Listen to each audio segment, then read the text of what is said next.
This mother violently assaulted her own daughter, simply because her daughter Yansu had engaged in a sexual relationship with her son Hojin, and secretly given birth to a child. Yansu urged Hojin to tell their mother the truth. Hojin said he'd wait until he passed the civil service exam before telling her. Yansu ignored him, and picked up the baby to confront their mother. Hojin knelt in terror upon seeing his mother. Though Yansu was an adopted daughter with no blood relation, such an incident remained utterly absurd. Mother Dancy insisted Yansu had deliberately seduced her son, and promptly kicked Yansu out of the house. Yansu wandered the streets in despair. Hojin didn't follow. Then Yansu spotted her company superior Minhee drinking alone. Yansu sat down beside her. Minhee couldn't recall who she was. Yansu awkwardly introduced herself as a new employee. Soon, Minhee was drunk. Suddenly, he lost his balance and fell into Yansu's arms. This accidental embrace brought a fleeting warmth to the downtrodden Yansu. Minhee offered to walk her home and give her a ride. Neither spoke in the car. Yansu watched the handsome, wealthy Minhee and found herself harboring unusual thoughts. Back home, Yansu looked around her modest rental apartment. She sighed, wondering why life remained so hard despite her constant efforts. Meanwhile, Minhee, the wealthy second-generation heir, was troubled by her father's request to find a specific fabric. Few shops in the market could produce such fabric. The only place capable of making it was Yansu's foster mother's shop. Minhee claimed a major corporation needed to collaborate, promising to agree to any terms. Upon hearing major corporation, Dancy flatly refused. She knew that if a big company bought out the design, prices would skyrocket, making it unaffordable for the poor. Yansu happened to pass by and witnessed this scene. After returning home, second sister Suwon explained the situation to Yansu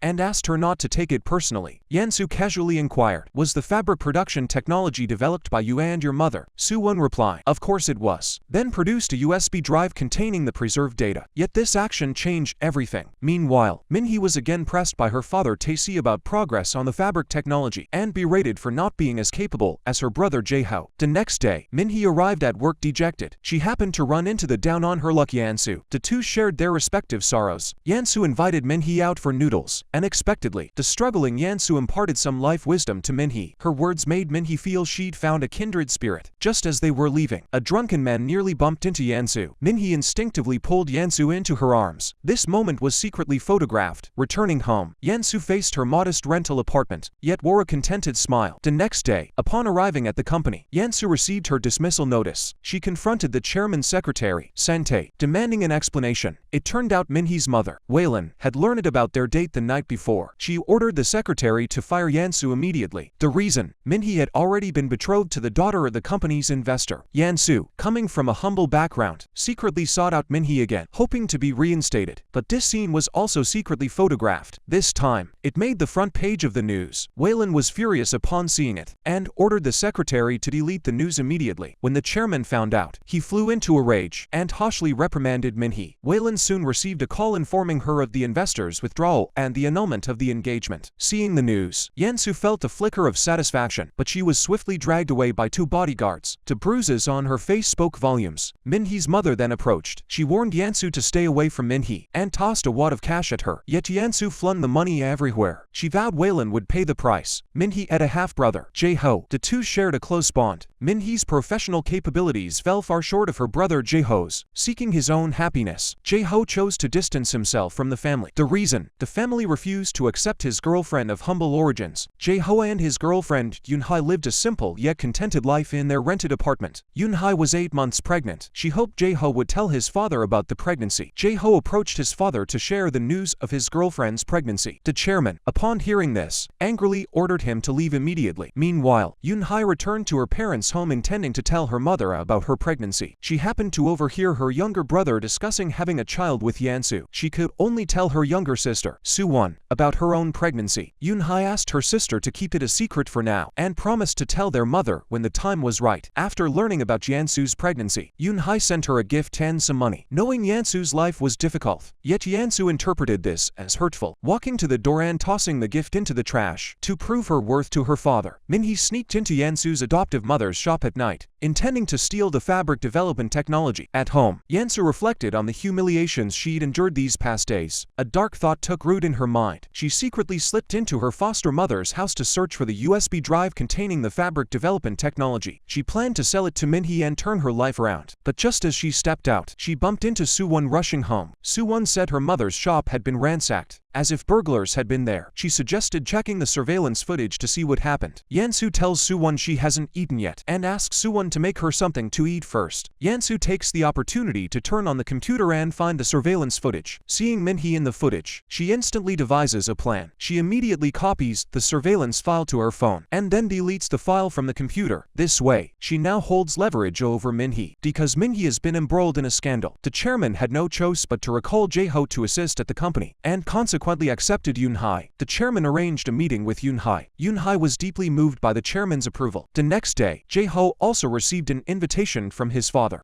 to join the family for a reunion dinner that evening. However, just as night fell, Minhee and her mother received the surveillance footage of her stealing documents. Waylon was utterly shocked upon seeing it. She begged Yansu not to tell anyone, offering any amount of money he wanted. Yet Yansu intended to expose this to the chairman, aiming to humiliate Waylon. Waylon urged Minhee to stop Yansu from meeting the chairman. Meanwhile, Yoon-hae was just about to head to the family gathering. Jae-ho suddenly received a call from the company. A design issue had arisen and needed immediate resolution. Jae-ho told Yoon-hae to take a taxi first and meet him at the company entrance. Minhee was on her way to find Yansu. While waiting at a red light, she spotted Yansu in a taxi. Minhee immediately flagged down the taxi and shoved Yansu into her own car, demanding to know where the video came from and what her purpose was. Yansu declared she didn't want money. She threatened to expose everything to the chairman and call the police. Seeing persuasion was futile, Minhee fastened his seatbelt and slammed the accelerator to intimidate Yansu. Yansu, terrified, immediately tried to stop him. Meanwhile, Yoon-hae was alone in a taxi, suffering from motion sickness. She wanted to get out mid-ride to vomit. The driver, seeing her condition, refused payment and drove off. Yoon-hae had no choice but to call her sister Suwon. In the throes of labor, she collapsed before she could even speak clearly. Yansu, terrified, wrestled the steering wheel from Minhee. In the chaos, the car veered into a construction zone. It finally came to a halt only after crashing into the roadside barrier. On the other end of the line, Suwon grew frantic upon hearing the commotion. Yansu realized they'd hit something. Terrified, she quickly hid. When Minhee got out to check, she found a phone on the ground. Then she saw Yoon-hae lying in a pool of blood. Yansu peered out and recognized the pregnant woman on the ground as her own sister, Yoon-hae. But instead of rescuing her, she pulled out her phone and recorded the entire scene. Just then, the chairman's secretary, Sang-tae, arrived. Fortunately, Yoon-hae was still alive. She begged them to save her and her unborn child. But Minhee and Sang-tae ignored her pleas. Sang-tae scanned the area and confirmed there were no surveillance cameras. He went to the car and removed the memory card from the dashcam. He then instructed Minhee to drive away in her own car first. After Minhee left, Sang-tae carried Yoon-hae into the backseat of the car. Only after he left did Yansu dare to emerge. She discovered Yoon-hae's fallen bag. Yet Yansu did not deliver the footage to the police. She wanted to seize this chance to turn her life around. Sang-tae called Waylon, claiming Minhee had been in an accident and hit someone. He then took Yoon-hae to a secluded spot. Waylon demanded he find a way to handle it. Minhee couldn't lose her chance to inherit the company because of this. Just as Sang-tae raised a rock to strike, Yoon-hae awoke and begged him to spare the child in her womb. Seeing this, Sang-tae ultimately couldn't bring himself to do it. At that moment, fishermen descending the mountain happened to pass by. After Sang-tae drove away, the fishermen saw Yoon-hae lying on the ground. Yansu rushed to a nearby hospital to ask if any accident victims had been brought in. However, the nurse said no. Yansu assumed Sang-tae hadn't arrived yet. She decided to wait at the hospital for a while, but then she saw Minhee being brought in. Yansu accidentally bumped into someone else. As she bent down to pick up the bag that had fallen, she saw a photo fall out of Yoon-hae's bag. It turned out Yoon-hae's boyfriend was Minhee's older brother. Just then, Yansu spotted Sang-tae. Sang-tae hurried out to take a call. Yansu, filled with suspicion, secretly followed him. It was Waylon calling. She asked how the accident was being handled. Yansu secretly recorded the entire conversation. Later, she hid in the restroom to review the video of Yoon-hae's accident. Ultimately, Yansu decided to tell her mother first. When she prepared to inform her family, her mother blamed everything on her. Heartbroken, Yansu climbed to the rooftop. She couldn't understand what she had done wrong. After calming down, Yansu went to the operating room entrance. Suwon apologized to Yansu on her mother's behalf. Yansu pretended not to care. Soon, the surgery ended. Though Yoon-hae was out of danger, she had suffered a miscarriage. As they were transferring Yoon-hae to another ward, Sang-tae was shocked to see she was still alive. However, Yoon-hae remained unconscious. Yansu asked Suwon if he knew her sister's boyfriend's contact information. Such a serious matter should be communicated to them. But Suwon didn't know either. Though Yansu was aware, she had no intention of revealing it. Suwon then asked the nurse if her sister had any personal belongings when she was admitted. The nurse said she hadn't seen any. Meanwhile, Sang-tae quietly slipped into Yoon-hae's room intending to silence her. Just as he was about to act, Yoon-hae suddenly woke up. Then, the oxygen mask began leaking. As Sang-tae tried to flee, footsteps sounded outside. He hurriedly hid in the bathroom. Soo-won entered the room and saw her sister convulsing. She urgently called for a doctor. Medical staff quickly arrived and administered emergency treatment to Yoon-hae. Amid the chaos, Sang-tae slipped out of the ward, but he was spotted by Yansu, who had just returned. Upon learning her sister wasn't dead, Yansu conceived a terrifying plan. If Yoon-hae survived, the video she recorded would lose all value. Just as she prepared to harm Yoon-hae, their mother suddenly entered the room. Yoon-hae then regained consciousness, leaving Yansu utterly shocked. Yoon-hae asked her mother about her pregnancy. Her mother knew nothing of her boyfriend's pregnancy. Though Yansu knew, she kept silent. She intended to use this as leverage to become rich overnight. Only Soo-won had long known about her sister's pregnancy, but she knew nothing about Yoon-hae's boyfriend. Meanwhile, Jae-ho couldn't reach Yoon-hae. He didn't know her address. Soo-won was also frantically searching for her sister's boyfriend. Even if they met, they wouldn't recognize each other. Jae-ho went to the police station to report it, but they refused to open a case due to insufficient evidence. With no other options, he sought help from Sang-tae. However, Jae-ho didn't know Sang-tae was the very man responsible for Yoon-hae's murder. Sang-tae agreed to help find Yoon-hae, and the next day gave Jae-ho her home address. When Jae-ho knocked on the door, he discovered the address was incorrect. He then sought help from his father, Tae-si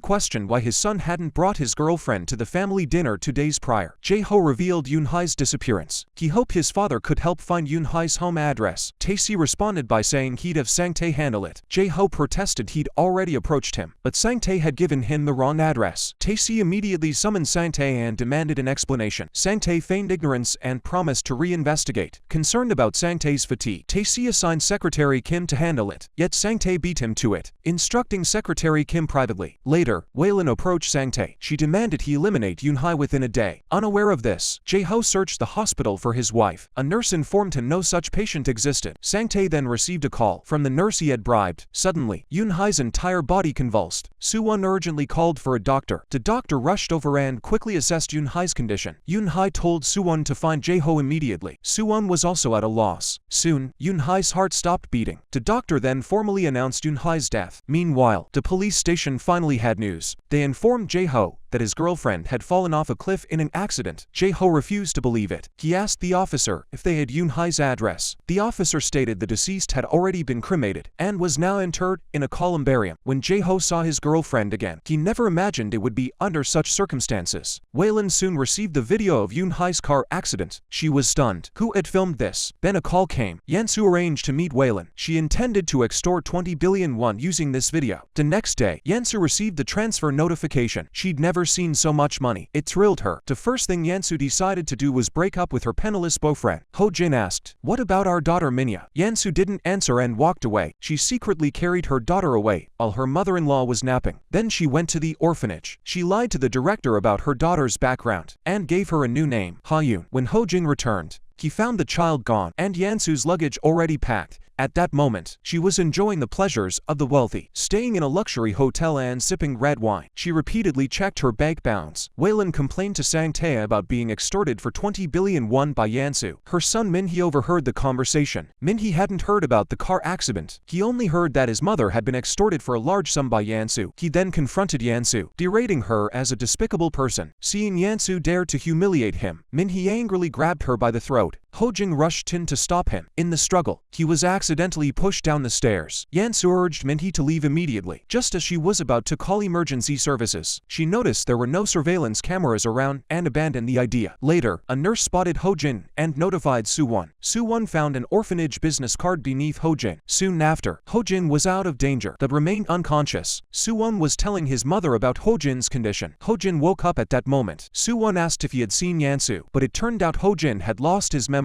He only remembered his mother and sister. The doctor said it was selective amnesia. Meanwhile, Min-hee kept waking up from nightmares because of the incident where she hit Yoon-hae. She then turned on her computer to see if there were any related news reports. After Min-hee's persistent questioning, Waylon reveals the truth. He never imagined his mother could be so ruthless. The next day, Min-hee hesitates about turning himself in. He happens to see his brother. Min-hee wants his brother's advice, but Jae-ho says he's in a bad mood today and suggests another time. Min-hee is confused. Jae-ho Jae-ho mentions his wife has passed away. He says no more and leaves, but he forgot to take his phone. When Min-hee saw the wallpaper, he suddenly remembered that the pregnant woman he hit that night was his sister-in-law. Min-hee then told his mother about this incident. However, Waylon already knew about it. She said she did all this so Min-hee could inherit the company. Meanwhile, Yoon-hye's family home was sealed off to prevent Jae-ho from finding his wife's family. Later, the police notified Jae-ho they'd located his wife's family home, but when he arrived, it was already empty. Jae-ho showed the address to a community worker, asking where the family had moved. The worker said the property had been auctioned off. The winning bidder was Nuoyu Group. Nuoyu Group was none other than his father's company. Meanwhile, Yansu set off alone on her journey abroad. Years later, transformed into a wealthy woman, she appeared at the airport. Soon, a stylishly dressed woman passed by her. Yansu muttered to herself, mocking the woman's sunglasses as knockoffs. The woman retorted sarcastically that she was the one who didn't know quality. She then boasted that the sunglasses were her own design. The woman was Yoo-jin, a fashion designer. She had returned to Korea to take a position at her brother Tae-see's company. Yet Yansu was also there for an interview at the same company. She never imagined the woman she'd clashed with at the airport would become her boss. Yansu was overjoyed to see Min-hee again, but Min-hee ignored her completely. Yansu had returned solely to become Min-hee's wife. She then visited her adoptive mother's home to check on their family. A little girl emerged from the yard and asked Yansu if she was there to see the house. The child then pulled Yansu into the house. Ho-jin, upon seeing Yansu, called her sister. An accident 5 years ago had caused him to suffer selective amnesia. Yansu asked her sister if the little girl outside was her daughter. Soo-won said it was her daughter, but the more Yansu thought about it, the stranger it seemed. The girl was about the same age as her own daughter. Soo-won showed no signs of ever having been married, so she went to the orphanage to ask where the girl she had given up years ago had gone. The director said she had long been adopted abroad. Meanwhile, Soo-won had always suspected her sister's death was shrouded in mystery. For 5 years, she never gave up investigating. Soo-won went to the vehicle's scrapyard and found the car from the accident scene all those years ago. She discovered a bracelet inside the car. It was the birthday gift she had given her sister back then. Soo-won asked the scrapyard owner who the car's owner was. The owner said his father had run the business before, but now his father had gone abroad for medical treatment. Soon after, Ho-jin called with the car's origin traced. It belonged to Nuoyu Group. While researching Nuoyu Group, Soo-won discovered the company was hiring designers. She decided to infiltrate the group to investigate. That day, Yoo-jin was looking for a rental apartment and she bumped into Soo-won. The two ended up in a huge argument. Just as the argument reached a fever pitch, Soo-won received a call from Nuoyu Group offering her the job. This finally ended their quarrel. Later, Yoo-jin unexpectedly found Soo-won's home. After Dancy showed her the room, Yoo-jin ultimately chose to board there. Meanwhile, Soo-won arrived at the company to report for duty and saw Yansu. Yansu introduced herself as the company's chief designer. Then Soo-won spotted Yoo-jin. She was puzzled to see her there. Yansu told her to be polite. This was the design team leader. Soo-won quickly apologized, but she insisted their earlier collision was Yoo-jin's fault. Instead of getting angry, Yoo-jin admired Soo-won's honesty. She then asked Soo-won to go to the company warehouse and get the finished designs from designer Danny. Soo-won wondered who could possibly be working in the warehouse. Upon opening the door, she discovered a homeless man. This man turned out to be her sister's boyfriend, Jae-ho. Unable to accept his girlfriend's death, he had lived in the basement for 5 years, developing mental health issues. Thinking he was a vagrant, Soo-won knocked him unconscious. She then brought Jae-ho back to her home. Under Soo-won's pressure, Jae-ho cut off his unkempt blonde hair. Though Jae-ho was Yoon-hye's boyfriend, he and Soo-won had never met before. Later at work, Yansu frequently targeted Soo-won. To avoid working at the same company as Soo-won, Yansu decided to sabotage the clothes she entered in the competition. She hugged the clothes, preparing to hide them. Hearing footsteps approach from across the hall, Yansu hastily tossed the dress into a trash bin. Min-hee soon arrived and discovered the discarded dress. He deemed this an act of disrespect toward the garment. The next day, Yansu deliberately sabotaged Soo-won's efforts to complete the competition dress, instructing Yoo-jin to fire Soo-won. Yoo-jin told Soo-won to find the dress or face dismissal. No matter how hard Soo-won searched, she couldn't find it. Just as she was at a loss, she suddenly spotted a man holding the very garment. Furious, she lunged forward and slapped him. Yoo-jin and Yansu watched in shock. Unaware of the truth, Soo-won continued berating Min-hee for stealing her clothes. Unable to bear it, Yansu revealed Min-hee's identity as the CEO. Upon learning this, Soo-won immediately apologized. Min-hee was utterly bewildered. Never expecting to be slapped, Soo-won immediately chased after Min-hee to apologize. But no matter how she pleaded, Min-hee insisted on firing her. The next day, Yansu saw Soo-won still at the company. She instructed her subordinate to call security to have Soo-won removed. Just then, Yoo-jin approached, saying there was no need to call. Soo-won's dismissal notice had been withdrawn. It turned out Yoo-jin had recognized the distinctive style in Soo-won's designs. She pleaded with Min-hee to give her another chance. At Yoo-jin's request, Min-hee agreed to give Soo-won another opportunity. Soo-won bowed to Yoo-jin in gratitude. Yoo-jin told her to prove her worth through her actions. She then announced preparations for the second round of clothing designs. Yansu watched this unfold with deep resentment. She later confronted Soo-won with scorn, boasting about her own experience studying in France. Soo-won retorted, asking where Yansu had found the money to study abroad 5 years ago. Yansu lied, claiming she had found a sponsor 5 years ago. Yansu was the sole witness to Yoon-hye's car accident but chose not to report it. Soo-won came to the company to investigate this matter. That day, the opportunity finally arrived. Yoo-jin gave Soo-won the login card for the company's back-end administrator. She asked her to help organize the sample materials. Soo-won entered the account and password to check the vehicle scrapping information from the day of her sister's accident. But just as she logged in, Yansu suddenly approached. Soo-won hurriedly closed the website. However, Sang-tae, the mastermind behind the accident, soon discovered the record of the vehicle scrapping information query in the backend. That day, while Soo-won was on a phone call, Yansu overheard that Soo-won's true purpose for joining the company was to investigate Yoon-hye's death. For the sake of her own life, she was determined to drive Soo-won out of the company. That day, Yoo-jin asked Yansu to send the design drawings to the client. Yansu readily agreed, but after Yoo-jin left, Yansu instead assigned the task to Soo-won. Soo-won agreed without hesitation. After she left, Yansu altered the design content. The next day, Yoo-jin stormed in, demanding who sent the email. Yansu quickly claimed Soo-won had sent it. Min-hee stormed over and berated Yoo-jin. Seeing this, Soo-won took responsibility. Min-hee sighed in exasperation at seeing it was always her. Yansu seized the moment to criticize Soo-won's shortcomings. Min-hee was deeply dissatisfied with Soo-won's behavior. Suddenly, Ho-jin called Yansu to invite her out for dinner that evening. Yansu initially intended to decline, but she also wanted to test whether Ho-jin had truly lost his memory. When Yansu arrived at her foster mother's house, she discovered Yoo-jin staying there. Yoo-jin asked Yansu how she ended up here. Before Yansu could answer, Ho-jin returned. Hearing Ho-jin call Yansu's sister, Yoo-jin grew curious. As Yansu awkwardly prepared to leave, she spotted Jae-ho. She was puzzled by his presence there. Meanwhile, Soo-won and Ho-jin continued investigating the truth behind the sisters' car accident years ago. They learned the owner of the scrapyard had just returned from abroad that day, but when they rushed to the scrapyard, they discovered it had declared bankruptcy. It turned out Sang-tae had paid the owner a large sum to go into hiding. That day, Soo-won received a call from a taxi driver, claiming he had seen Yoon-hye back then. When Soo-won tried to ask for more details, the driver seemed unable to answer. At that moment, someone secretly photographed them. Soo-won didn't realize this would become crucial evidence to frame him. Meanwhile, Dan-si discovered the money she'd saved for her son's wedding home had vanished. The real estate developer had absconded, leaving her defrauded of 50 million won. 20 million of that was borrowed through high-interest loans. That day, Soo-won received a call from his mother at work. She warned that the loan sharks demanded repayment within 2 days. Yansu overheard the conversation and immediately conceived a plan. That evening, Yansu and Yoo-jin returned home. She spotted a package addressed to Soo-won in the mailbox. Yoo-jin handed the parcel to Dan-si. Dan-si opened it to find it filled with stacks of cash. The next day, she received another collection call from the loan sharks. Dan-si had no choice but to use the money from Soo-won's package to pay off the debt. This led to a scolding from Soo-won. She had no idea who sent the money and spent it without permission. Dan-si felt helpless about this. Meanwhile, Yansu tracked down an acquaintance from her overseas studies. This person turned out to be the taxi driver who had arranged Soo-won's meeting earlier. Yansu gave him a stack of cash to stage a charade with her. Her plan was to frame Soo-won, send him to prison, and force him out of the company. This would clear the way for her to marry Min-hee. The next day, everyone at the company discovered shocking news. Their work had been plagiarized and released early by a rival company. Min-hee stormed in, flinging photos of Soo-won meeting the driver. A colleague identified him as Minister Shen from the rival firm. Yoo-jin also demanded Soo-won explain herself. Soo-won claimed she was investigating the truth behind her sister's car accident, but she couldn't reveal the real reason. Min-hee gave Soo-won 3 days to provide a reasonable explanation. Otherwise, she would not only resign but also face jail time. The next day, Soo-won staked out the rival company. She confronted Minister Shen, demanding why she had framed her.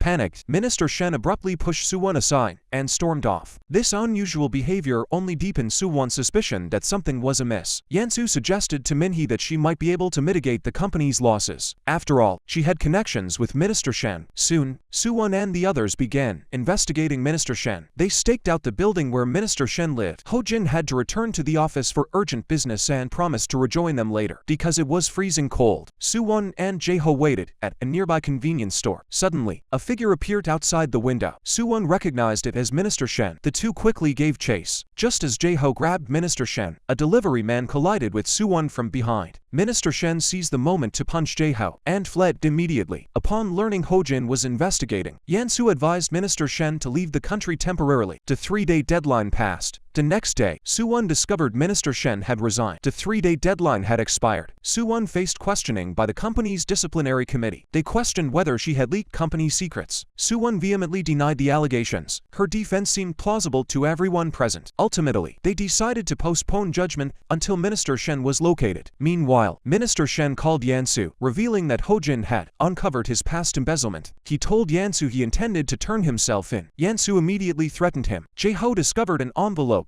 with its name torn off in a trash bin below Minister Shen's residence. Soo-won recognized the envelope's logo as belonging to a nursing home. They subsequently located this facility. A caregiver informed them Minister Shen had just picked up his mother that morning. The next day, Min-hee told Soo-won she had been fired. They agreed to discuss the financial losses she would need to cover later. Soo-won walked back to her office, feeling despondent. She learned from a colleague that failing to cover the damages could land her in jail. Soo-won demanded to see the chairman. She insisted on proving her innocence, but Min-hee remained skeptical. Just as Soo-won was being dragged out by Sang-tae, Jae-ho burst in with the fugitive Minister Shen. Under Min-hee's coercion, Minister Shen admitted the incident had nothing to do with Soo-won. Upon learning this, Yan-soo refused to let the matter rest. That day, Soo-won and her mother discovered the fabric of this garment was the TK fabric they had independently developed 5 years prior. Dan-si believed it had been lost during their move. Little did she know it had been stolen by Yan-soo. Meanwhile, Min-hee also received news of the TK fabric reappearing on the market. 5 years ago, he had approached Dan-si hoping to purchase the technology at a high price. However, he was refused. Ho-jin's investigation traced the fabric back to a French company, JB Apparel. It had been circulating in France for 5 years. Soo-won recalled JB was the company where Yan-soo had studied abroad. She also remembered showing Yan-soo a USB drive containing the technical data 5 years prior. Just then, Yan-soo entered the room. Soo-won confronted her immediately. Instead of panicking, Yan-soo falsely accused Soo-won of making baseless accusations. This left Soo-won momentarily at a loss. Yan-soo then hurried to the stairwell in panic. She called a man named Si-hoon to confront him, but he didn't respond. Meanwhile, Sang-tae discovered that Si-hoon was responsible for TK fabric reappearing on the market. Min-hee urged Sang-tae to find Si-hoon immediately. Jae-ho finally encountered his wife, who had passed away 5 years prior, in a dream. The next day, he visited the columbarium. He resolved to uncover the truth behind his wife's death. Recalling the scene 5 years ago, when his wife's family moved away, he learned from staff that his girlfriend's home had been purchased by Nuoyu Group. Nuoyu Group was precisely his father's company. Could Yoon-hai's death be connected to his father? Jae-ho confronts his father, demanding to know if he bought Yoon-hai's house back then. Tae-si is bewildered by his son's accusation. Seeing this, Jae-ho believes his father is responsible for Yoon-hai's death. Now he doesn't know what to do. After a night of contemplation, Jae-ho chooses to avoid the issue. He doesn't want to ruin their father-son relationship. Coincidentally, his father's Dubai branch needs staff. Jae-ho had already booked his flight. Waylon was overjoyed upon learning Jae-ho was going to Dubai. After all, she had orchestrated Yoon-hai's car accident years ago. The next day, Waylon anticipated Tae-si would question Sang-tae about who bought Yoon-hai's house. She instructed Sang-tae to follow her orders when questioned. Sure enough, Tae-si questioned Sang-tae. Sang-tae deflected the inquiry as directed. Meanwhile, Jae-ho had packed his bags. Tomorrow he would depart for Dubai. Tae-si wanted to see his son one last time before his departure. He asked Sang-tae to drive them together. Sang-tae immediately relayed this to Waylon. Waylon instructed him to find a way to stop Tae-si. All this was overheard by Yan-soo, who happened to be passing by. As a witness to the accident, she was even more determined to prevent Tae-si from meeting Jae-ho. Before leaving, Jae-ho stopped by the company. He wanted to do something for Soo-won. Yan-soo happened to see this. Suwon was still struggling with developing the TK fabric. She went down to the basement storage to see if there were any reference materials. She found the door unlocked. Just as Suwon began searching, she was startled. It was Jae-ho. He intended to give Suwon the 5 years of fabric development experience he'd accumulated in the basement. It was the only thing he could do before leaving. As they prepared to leave, they discovered the door was locked. Yansu had locked it from the outside. Her goal was to prevent Jae-ho from meeting Tae-si. She then called Waylon to inform her that Jae-ho and Tae-si would not meet. Tae-si had been waiting downstairs for Jae-ho for a long time, but never saw him. Exposed to the cold, Tae-si fell ill. Meanwhile, Ho-jin and Yoo-jin noticed Suwon was missing from the company. Only her phone and bag remained on the desk. Yoo-jin recalled Suwon mentioning a trip to the warehouse before leaving work. They rushed to the warehouse. With Ho-jin's help, Suwon and Jae-ho were finally freed. The next day, Jae-ho was set to depart. Suwon's family gathered to see him off. Tae-si had regained consciousness. He insisted on going to the airport to see Jae-ho off. Waylon protested it was too late now. While waiting for his flight, Jae-ho suddenly received a call from a lawyer, stating Yoon-hai's death was not Tae-si's doing. He then abandoned his departure and chose to return to investigate the truth. Waylon was deeply shocked by this turn of events. Jae-ho then asked his father to arrange a position for him at the company. Tae-si questioned why he had suddenly changed his mind. Jae-ho replied he'd found a reason to live. Outside, Waylon was gripped by anxiety. When Jae-ho emerged, he fixed his gaze on Waylon. Waylon immediately felt uneasy. Jae-ho said nothing and walked away. Now he was even more certain Waylon was responsible for Yoon-hai's death. He'd already investigated the property transaction records. He saw Yoon-hai's house had been purchased by Waylon. He vowed to avenge his wife. The next day, Jae-ho formally returned to the company. Tae-si appointed Jae-ho as vice chairman. Min-hee was deeply displeased.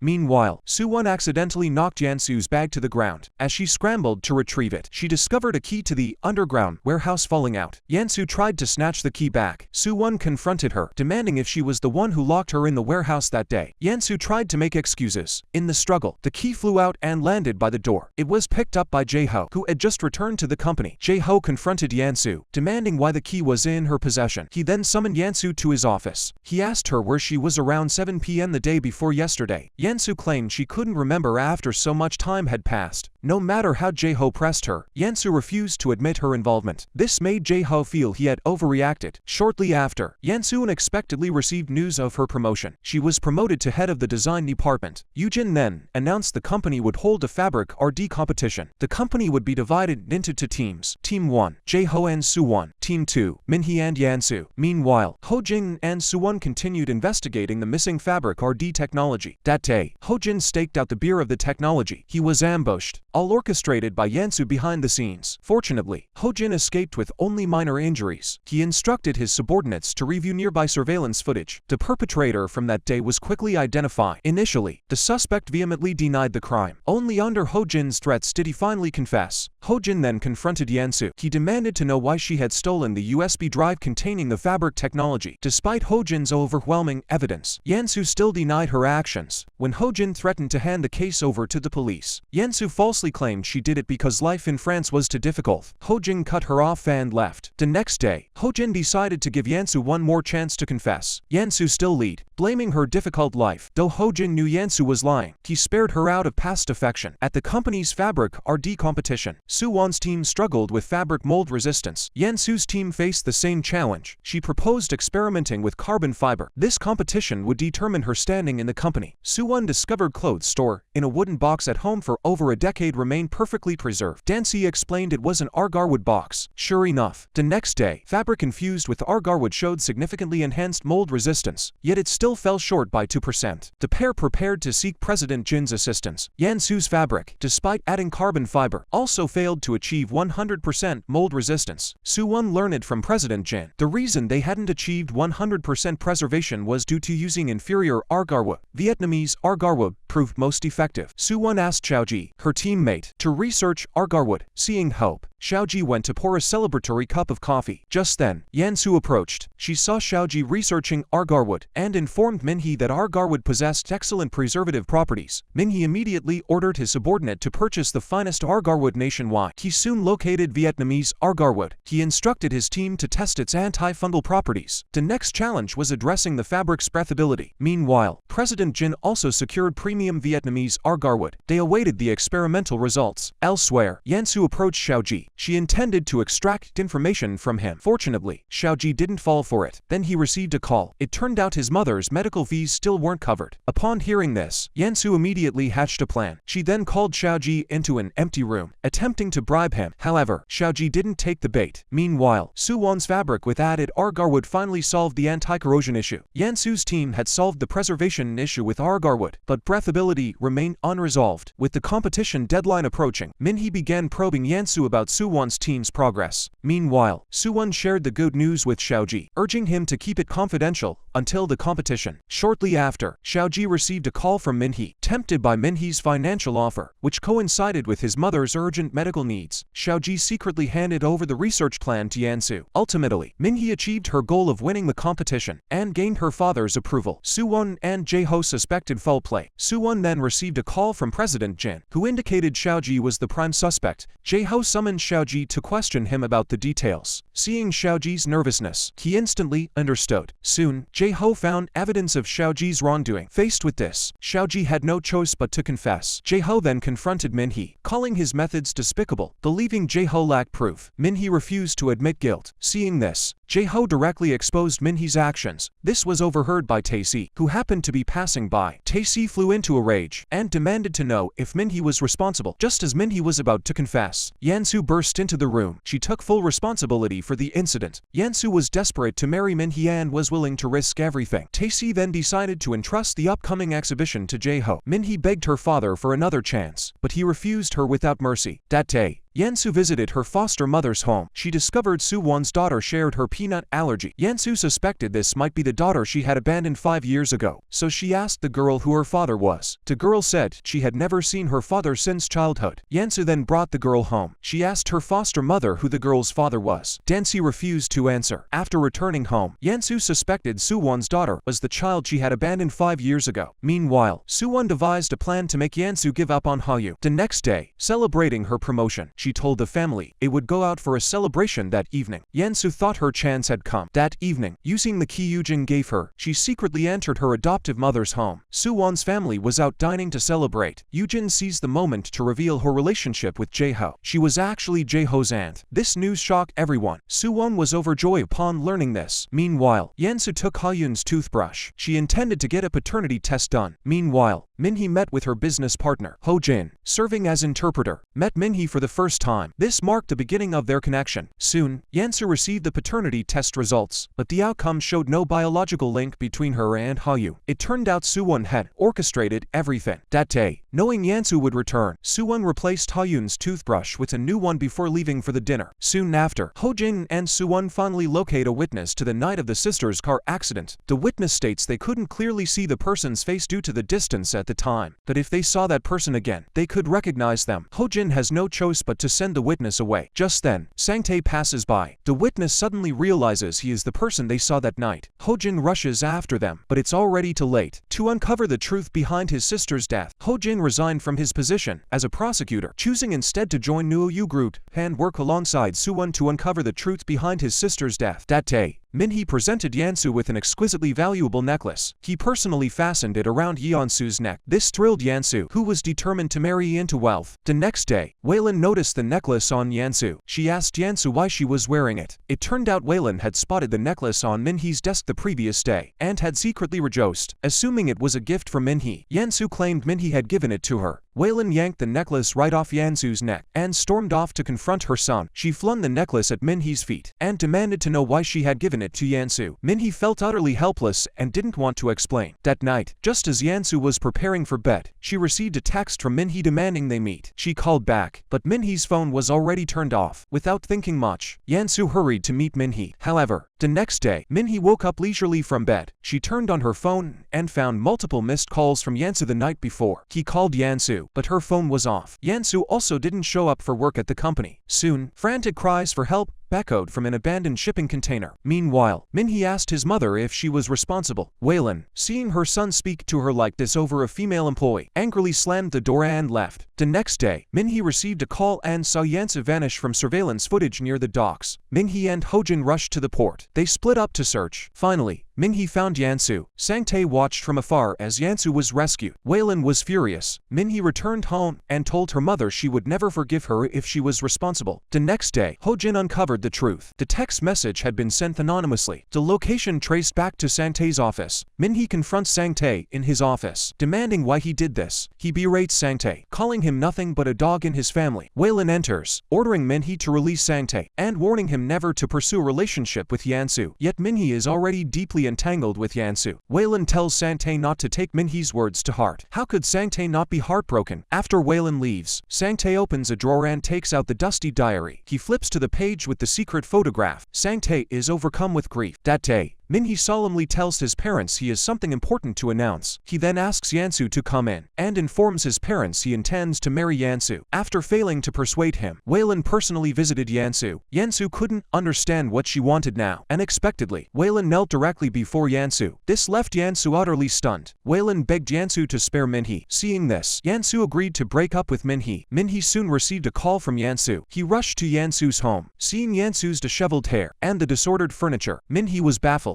Yansu said, "We should break up. Your mother opposes us so strongly. I don't want to put you in a difficult position." To make up for the pain Yansu had endured, Min-hee proposed to her. The next day, Yansu arrived at work cheerfully. She deliberately flipped her hair with the hand wearing the ring. Colleagues who saw the ring on her finger were filled with envy. Later, Yansu was summoned to Waylon's office. Waylon offered Yansu the position of head of the French branch. However, Yansu firmly refused. Waylon could only persuade her son to break up with Yansu. Seeing her son so stubbornly set on his course, Waylon produced a video Yansu had recorded years ago. It showed the car accident where Min-hee had killed Yoon-hai. Waylon revealed that 5 years prior, Yansu had extorted $2 billion from her using this footage. Min-hee never imagined Yansu could be such a person. Devastated, he went to Yansu's home. He confronted Yansu, demanding to know if the accident video was real. But no matter how Yansu explained, Min-hee refused to believe her words. The next day, Yansu stormed to Waylon's place, threatening to expose her past misdeeds. Yet Waylon showed no fear. The following day, colleagues noticed Yansu hadn't come to work. Soo-won called but got no answer. Yoo-jin discovered Yansu's resignation letter from the night before. She then called Min-hee to inform him. Min-hee also discovered a text message from Yansu. He rushed to Yansu's home and found her collapsed on the bed, with sleeping pills in her hand.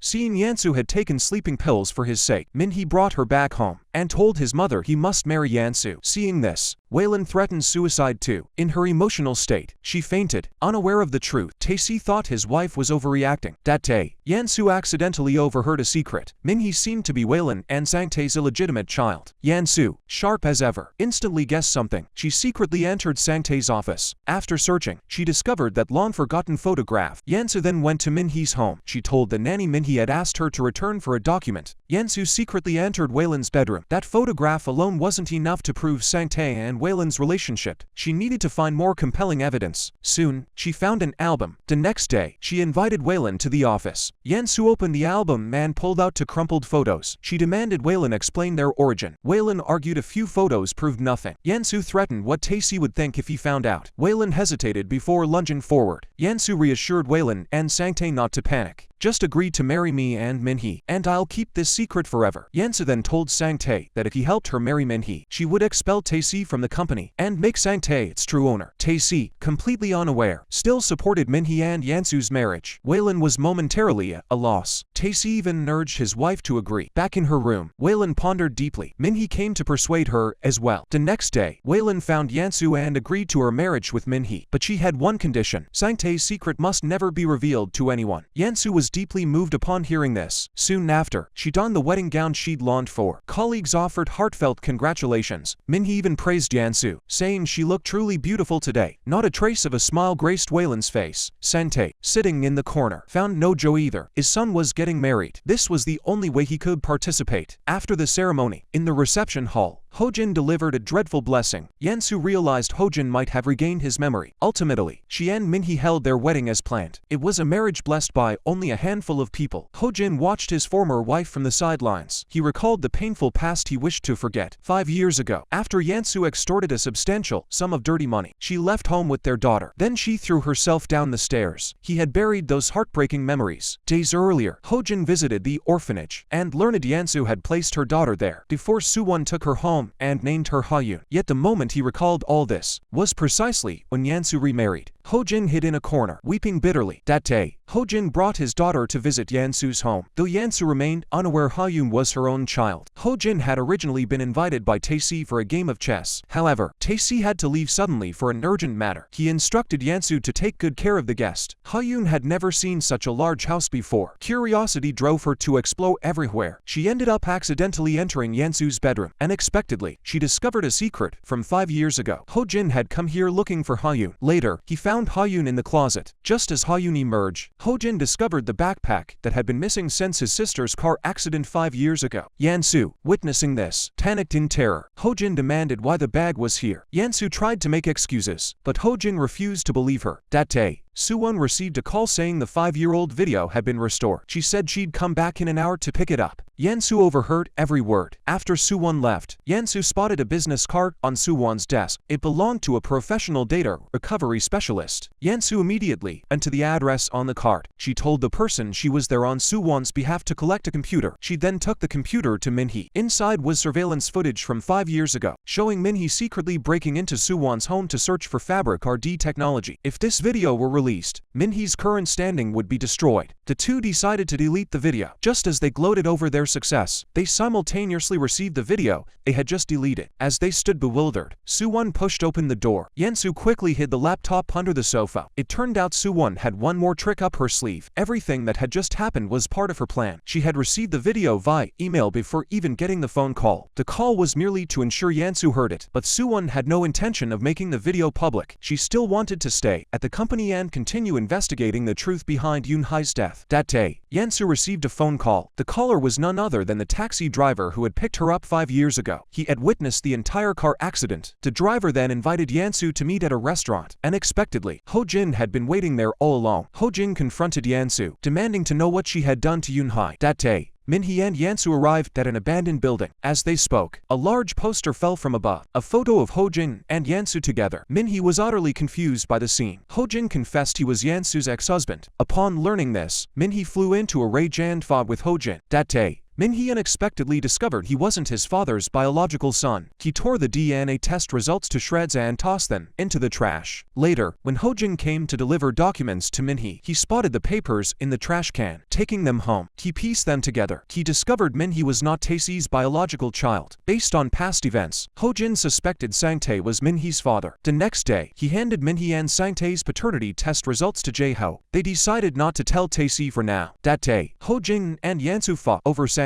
and Minhee's paternity test results. Yansu couldn't let Minhee find out, but Minhee burst in and snatched the papers from their grasp. That's how he learned the truth. Sang-tae was his biological father. Minhee went to the riverbank to vent. He couldn't understand why this had happened, but he told himself he couldn't just collapse like this. Soon, the truth about Yoon-hai's car accident came to light. Sang-tae confessed to orchestrating everything. Thus, Sang-tae was sent to prison. Soon after, the video of Minhee hitting and killing Yoon-hai 7 years ago was also exposed. The prosecutor immediately moved to take Minhee away for investigation. Meanwhile, Yansu began ransacking Wayland's room for valuables. She then went to the villa she had secretly purchased. Meanwhile, Minhee voluntarily confessed to all her crimes. Upon seeing news of Minhee's surrender, Yansu immediately booked a ship ticket to leave the country. A passerby spotted Yansu's wanted poster and informed Jae-ho that she'd been seen at a villa in the suburbs. When Jae-ho and Suwon arrived, Yansu had already left the villa. She had escaped through the back mountain. Suwon hurriedly gave chase. Yansu was eventually cornered at the edge of a cliff. Ambulance sirens wailed in the distance, yet Yansu still refused to surrender. At the critical moment, she unexpectedly fell off the cliff. Fortunately, she was rescued in the end. Upon leaving the hospital, Yansu was immediately arrested by the police. She was ultimately sentenced to 10 years in prison. Minhee received a 15-year sentence for embezzlement and hit and run. When Wayland visited Minhee, Minhee was already mentally unstable. Soon after, Minhee was sent to a psychiatric hospital. Hojin's mission at the company was complete. He handed Jae-ho his resignation letter. Hojin then visited Yansu. Yansu stated that if given another chance, she would still abandon you and Hyun. Yansu's transformation into this person stemmed from her childhood, abandonment, and her vanity craving for wealth and prestige. Minhee's actions arose from her father's lack of recognition. The root cause, however, was Wayland's boundless tolerance of Minhee. The film ends here. We'll see you next time.